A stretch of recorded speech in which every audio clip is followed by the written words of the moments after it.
Қыздар, қараңыздар, адамның миы негізі идея шығаратын орган. То есть адамның миы неше түрлі жаңа идеяларды вырабатывать ететін орган. Енді қараңыздар, біз әрбір өзіміздің Аллах берген органымызды өзінің предназначениясында қолдануымыз керек. Яғни ми идея шығаратын орган, мысалы көз көру үшін, ауыз сөйлеу үшін, мұрын демалу үшін. Мен мұрныма тамақ тықпаймын ғой, сол секілді.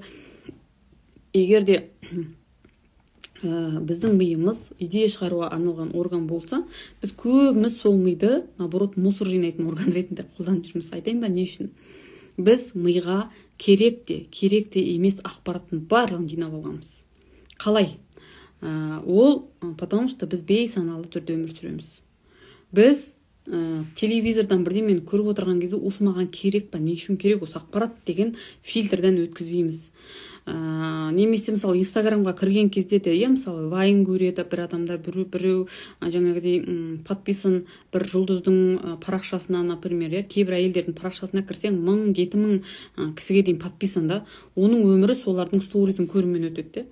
Бірақ ол сол адамның подписан болған кезде не үшін подписан екенін түсінбейді. Мысалы қараңыздар, элементарно, мысалы сіз бір әншінің отбасына подписансыз, Ол алатта күнде мысалы баласының тұрғанын салады, баласының айнаға қарап ерін бояғанын салады, семьясымен қыдырып жүргенін салады, бір жерде тамақ ішіп отырғанын салады. Былайша айтқанда информационный мусорда.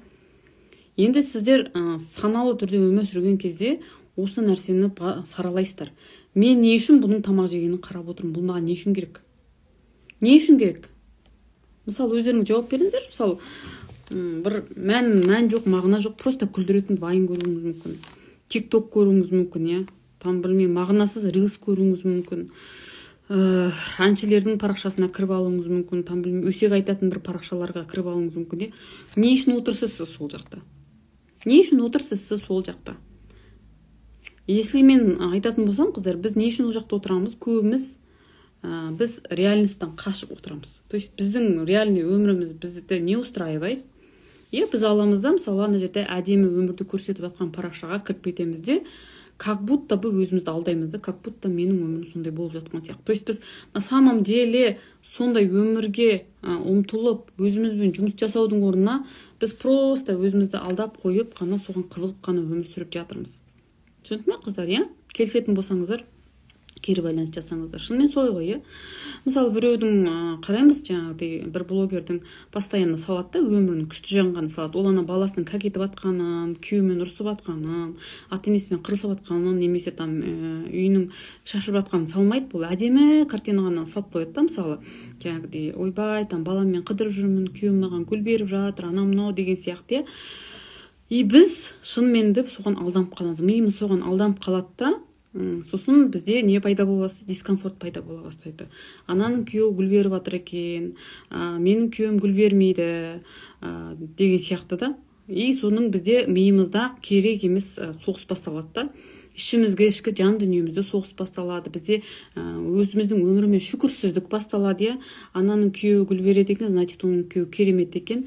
Значит, менің күйеуім гүл бермейме, значит, менің күйеуім оңбаған деп, былайша айтқанда, күйеуіміздің бүкіл бізге берген нәрсесін, бізге істеп жатқан жақсылығын түгел крест қойып тастаймыз, былайша айтқанда. Бәлкім оның күйеуі гүл берген романтик болғанымен де, мысалы, мен еркек психологиясында айттым, мүмкін ол просто гүл беріп қана құтыла салатын адам шығар, бірақ жаңағыдай внимание бермейтін шығар. Просто ол вниманиені гүлмен компенсировать ететін адам шығар, білмеймін. Мүмкін оның күйеуі вообще жұмыс істемейтін шығар, мүмкін оның күйеуі тиран шығар, ал просто бір гүл сыйлады, и ол соны салды, сіз соған алданып қалдыңыз да, и сізде не басталады? Өзіңіздің өміріңізге шүкіршілдік басталады, Бірақ Алла тағала не деп айтады? Сендер шүкір етсеңдер ғана арттырам дейді, Или бір ол, мысалы, балаларының кружокқа барып жүргенін көрсетеді, балаларының дамып жатқанын көрсетеді, балаларының жаңағыдай, үйлерін таптаза үйін ғана көрсетеді деген сияқты. И сіз ойлайсыз, мынаның баласы тіл алғыш, мынаның баласы керемет, значит менің балаларыммен что-то не то деп ойлайсыз да, сіз аласыз да балаларыңызды ол қалай ма, қаламай ма, еркінен тыс мәжбүрлей бастайсыз. Сен де бар кітап оқы, елдің баласы кітап оқиды екен, сен де бар бүйт, сен де бар сөйт, сен неге андай емессің, сен неге мындай, елдің баласы андай, елдің баласы мындай деп өзіңіздің өміріңізге көңіліңіз толмаушылық басталады. Опять мусорда, инстаграмнан бір мусорды көріп алдыңыз, соны алдыңызда өзіңіздің өміріңізге әкеп перенос жасадыңыз. И в итоге сізде невроз басталады, миыңызда шайқас басталады, миыңыздағы ойлар бір-бірімен соғысып бастайды да.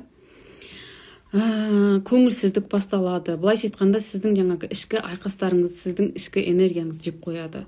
Мен не дедім? Адам көп идеяларды ойлап табу үшін, өмірін жақсарту үшін, адам жаңағыдай критическое мышление болсын, адамда мысалы бір тығырыққа тіреп қалды, мысалы ақшасы бітіп қалды, ол енді ақшаны қайдан табам деген кезде миы күшті жұмыс істеп кету үшін не істеу керек? Ол адамда энергия болу керек біріншіден.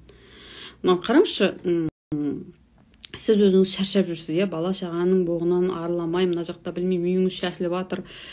Естественно, сіздің жаңағыдай күшлеп тұр бір идеялар шығаруға, немесе бір күшлеп тұр конкретный супер кітап шығаруға никак сіздің энергияңыз болмайды. Сол үшін адам бірінші не істеу керек? Өзінің ішкі күйін реттеп алу керек, өзінің өмірін реттеп алу керек. То есть біз не істейміз, біз біреудің өмірін аңдыған кезде, біз өзімізді инстаграмға немесе тиктокқа кіріп жаңағыдай мақсатсыз уақытымызды өлтірген кезде біз өзімізді алдаймыз. Қалай алдаймыз? Біз өзіміздің ішкі жан дүниемізге үңіліп, ішіміздегі порядокты реттеудің орнына біз не істейміз? Ана жақтағы сырттағы нәрсеге көңілімізді бөліп алдап жібереміз да өзімізді. Бұл негізі шайтан аузбіляқтың жаңағыдай құралы да бұл. Сөйтіп уақытыңды өлтіру. Ертең ақыретте қыздар біз уақытымыз үшін де сұраламыз. То есть өзіңді алдап, біреудің өмірін аңдып, бірақ ішкі дүниеңді беспорядок болып жатса, ол да дұрыс емес. То есть ақша келеді қай кезде? Адамның ішкі дүниесінде порядок болған кезде. Адам өзімен жұмыс жасап, ішінде тәртіпке келтіреді ғой, Жаңа керек емес мусордың бәрін шығарып, былайша айтқанда мысалы,